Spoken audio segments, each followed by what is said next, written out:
In this lesson, we will look at the concentration units of ppm and ppb and see how to use those units in calculations. Remember that percent is the same as parts per hundred. We have 100 squares here, and 1 square is orange, so this will be 1% orange.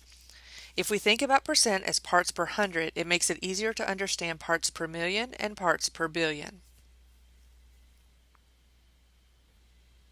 This is just a reminder of the units of concentration for ppm and ppb. We've already seen these definitions, and I wanted to compare percent to parts per million and parts per billion. Notice the similarities in how we calculate each of these values. We're going to make life a little bit easier on ourselves by always putting ppm in terms of milligrams of solute over liters of solution and putting ppb in micrograms of solute over liters of solution. It's hard to put ppm and ppb into perspective of how truly small they are. 1% is equal to 1 penny in a dollar. 1 ppm is equal to 1 penny in $10,000, and 1 ppb is equal to 1 penny in $10 million. Hopefully this helps you understand exactly how small these units of concentration are, and also appreciate the level of precision and accuracy we can have even when measuring very, very small amounts of a substance in a solution. A 50 milliliter sample of industrial wastewater was determined to contain 0.48 milligrams of mercury. What is the concentration in ppm? First, we want to write the definition of ppm with the units we are going to be using, milligrams of solute over liters of solution.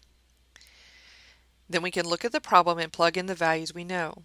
We have 0.48 milligrams of mercury over 0.050 liters of solution. When we solve that, we get 9.6 ppm of mercury.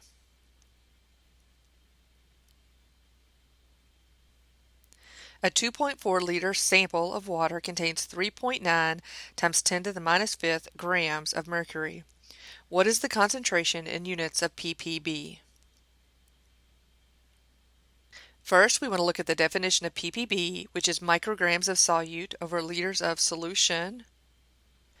We need to convert 3.95 times 10 to the minus fifth grams by using our relationship between micrograms and grams. We put the 1 with the prefix and put the meaning with the base.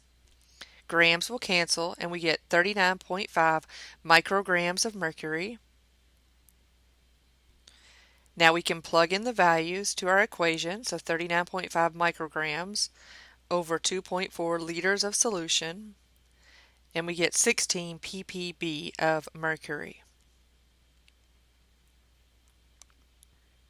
Now that we've seen calculations on how to find ppm and ppb, let's look at a problem that has us use a given concentration in ppb.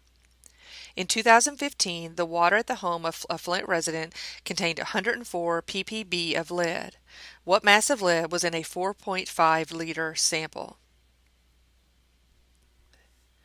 The first thing we're going to do is write our concentration of 104 ppb into the expanded form, which is 104 micrograms of lead over 1 liter of solution.